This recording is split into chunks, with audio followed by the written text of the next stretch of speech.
आज हिंदू को केवल केजरीवाल याद है, हिंदू को केवल राहुल गांधी याद है, मोदी और योगी याद है। हिंदू को याद नहीं है तो चित्तौड़ का वो किला याद नहीं है जिस पर अलाउद्दीन खिलजी ने केवल ये जानकर अटैक किया था कि रानी पद्मिनी पूरी दुनिया की सबसे खूबसूरत स्त्री है, और इस्लाम कहता है कि जहां इस्लाम का राज हो किसी को भी खूबसूरत स्त्री रखने का काफिर को अधिकार नहीं होता। ये इस्लाम कहता है, उनकी हदीसें कहती हैं। मैं चुनौती दे सकता हूं, जो कहता हूं नहीं कहती, आओ किताब लेकर बैठते हैं, उस पर बहस करते हैं। अलाउद्दीन खिलजी अटैक करता है 5 लाख लोगों को लेकर, जिनमें केवल 20,000 मुसलमान थे, 4,80,000 ऐसे हिंदू थे जिन्हें अपने धर्म का ज्ञान ही नहीं था, जिन्हें यह पता नहीं था कि इस्लाम क्या है और हमारा धर्म क्या है, सनातन धर्म क्या है। ऐसे कीड़े आज भी इस धरती पर बहुत सारे रेंग रहे हैं। मैं केवल अंतिम दिन की कहानी आपको सुनाना चाहता हूं। जब चित्तौड़ के राजपूतों को यह लग गया कि अब हम रानी की रक्षा नहीं कर सकते, तो उन्होंने रानी पद्मिनी को अपनी सभा में बुलाया। उन्होंने महारानी से कहा, महारानी, मां, हम अब आपकी रक्षा करने में सक्षम नहीं है, हम लोग कल जाएंगे और सारे लड़कर मर जाएंगे, आप अपना निर्णय बताइए कि आप क्या करने वाली हैं। रानी पद्मिनी ने कहा, सबसे पहले तो वो कौम फूंकने लायक है जो अपनी बहन बेटियों के स्वाभिमान की रक्षा नहीं कर सकती, उनकी आन नहीं बचा सकती। उसके बाद उन्होंने आदेश दिया कि मेरे लिए तो एक काम करा जाए, एक बड़ा हवन कुंड बनाया जाए। यदि आज तुम में इतनी हिम्मत नहीं है कि तुम मेरी आबरू बचा सको, मेरी आबरू की रक्षा कर सको, तो मैं अपने आप को अग्निदेव को समर्पित कर दूंगी और वो मेरी आबरू की रक्षा करेंगे, वो मेरे स्वाभिमान की रक्षा करेंगे।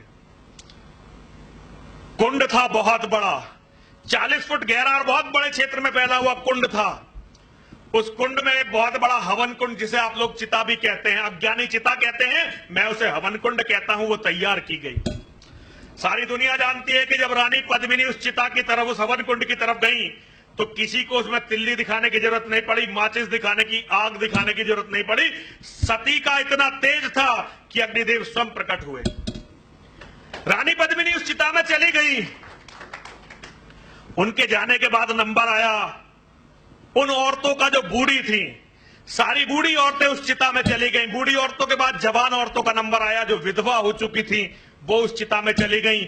विधवाओं के बाद नंबर आया सुहागन औरतों का। सारी सुहागन औरतें उस चिता में चली गईं। उसके बाद नंबर आया कुंवारी लड़कियों का, कोई 13 साल की, कोई 14 साल की, कोई 11 साल की। वो सारी बच्चियां उस चिता में चली गईं। और जब वो सब उस चिता में चली गईं, तो अब उन बच्चों का नंबर आया जो अपने पैरों पर नहीं जल सकते थे। कोई 6 महीने का था, बेटे भी थे और मैं बेटियां भी थी। मुझे समझ में नहीं आया ये कौम इतनी कायर कैसे हो गई कि आज हम सच को सच बोलने में डरने लगे।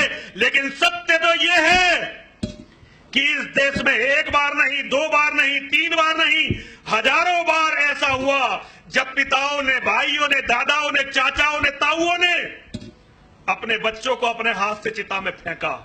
कोई 3 महीने का है, कोई 6 महीने का है, कोई 9 महीने का है, कोई साल भर का है। वो चल नहीं सकते थे, अपनी मर्जी से चिता तक नहीं जा सकते थे।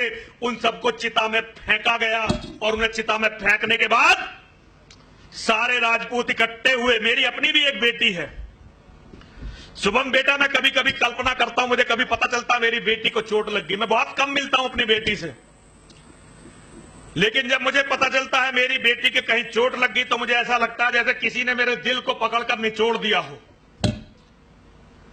एक बार मेरी बेटी को, जब बहुत छोटी सी थी, उसकी मां की गलती से एक माचिस की तिल्ली छू गई थी और मैंने उसकी मां को बहुत जोर से थप्पड़ मार दिया था। मैं उसके लिए क्षमा, मतलब मुझे अच्छा, आज कहने में अच्छा नहीं लगता, लेकिन मुझे लगा कि मेरी बच्ची को आग छू कैसे सकती है। अगर हम अपनी बच्ची को आग छूने में इतने परेशान हैं, तो हम उन बच्चों को क्या भूल जाते हैं जिन्हें पिछले 800 साल तक केवल इसलिए चिताओं में जाना पड़ा कि इस देश में गुलामी थी, और गुलामी भी उन राक्षसों की थी जो अपने सिवा किसी को व्यक्ति मानते ही नहीं थे, आदमी मानते ही नहीं थे। जो बच्चे बता रहे थे, मैंने वास्तव में इन बच्चों को बताया ये वस्त्र कौन से वस्त्र हैं। जब रानी पद्मिनी का रानी पद्मिनी का जौहर हो गया तो सारे राजपूत इकट्ठे हुए, जितने भी उस गढ़ में बचे हुए थे, उन्होंने खूब सारी शराब वहां लाकर रखी, खूब सारा मांस, क्योंकि राजपूत शराब भी पीते थे, मांस भी खाते थे। इतिहास से हम भाग नहीं सकते। योद्धाओं का भक्षण अलग था, हम सन्यासियों का, संतों का, ब्राह्मणों का खाने का तरीका अलग था। और जो भी वो खा सकते थे सब कुछ उन्होंने खाया। खाने के बाद पूरे चित्तौड़गढ़ में जितने भी कुएं थे सबको मिट्टी से भर दिया ताकि एक बूंद भी पानी ना बचे। चित्तौड़गढ़ में जितना भी अन्न बचा सबको जला दिया, पूरे चित्तौड़गढ़ को आग लगा दी। और उन्होंने फिर ये केसरिया कपड़े पहने, मेरा रंग दे बसंती चोला। और ये कपड़े पहनकर, क्योंकि ये आग्नेय वस्त्र होते हैं, वो लड़ाई के लिए निकले। और इतिहास जानता है, मुट्ठी भर लोग जो गिनती में 1000 भी नहीं थे, उन्होंने लगभग 1.5 लाख शत्रुओं को गाजर मूली की तरह काट डाला। वो कब हुआ? वो तब हुआ जब 800 या 900 राजपूतों ने, क्षत्रियों ने, मेरे हिंदू वीरों ने, सनातन धर्म के मानने वालों ने यह तय कर लिया कि अब हमें जाना है और वापस नहीं आना है। तो अपनों से कम 100 गुना दुश्मनों को मारकर वो लोग स्वर्ग को चले गए। लड़ने वाले हर समाज में बहुत कम होते हैं, लेकिन हिंदू समाज में तो ये मिट गए हैं। हिंदू समाज राजनीति करता है, हिंदू समाज नेताओं की बहुत बात जय जयकार करता है, लेकिन हिंदू समाज अपने धर्म को आज देख नहीं रहा है। मेरे बच्चों, दुनिया में कुछ भी तुम्हारे धर्म से बड़ा नहीं हो सकता। जो लोग कहते हैं कि ये चीज धर्म से बड़ी, वो चीज धर्म से बड़ी, वो लोग केवल उन चीजों के दलाल हैं और उनके नाम पर अपना कुछ फायदा ढूंढना चाहते हैं। जिन लोगों ने धर्म को बड़ा माना, उनके आज 56 देश हैं। जिन्होंने अपने कुरान पर चले तो 56 देश हैं। ईसाइयों ने अपने धर्म को बड़ा माना, आज उनके 70 से ज्यादा देश हैं। और तुम लोगों ने क्या कहा? नहीं जी, राष्ट्र, देश, ये मिट्टी, कंकड़, पत्थर। मिट्टी, कंकड़ और पत्थर से देश नहीं बनता। देश केवल धर्म से बनता है। देश केवल अपने भाईचारे से, अपनी संस्कृति से बनता है। क्योंकि धर्म आत्मा होती है और जिस मिट्टी में धर्म रहता है उसे उसका शरीर कहते हैं। आत्मा निकल गई तो शरीर केवल गंदगी मात्र है, उसमें कुछ नहीं होता। उसे रखोगे तो उसमें कीड़े पड़ जाएंगे और बीमारियां फैल जाएंगी।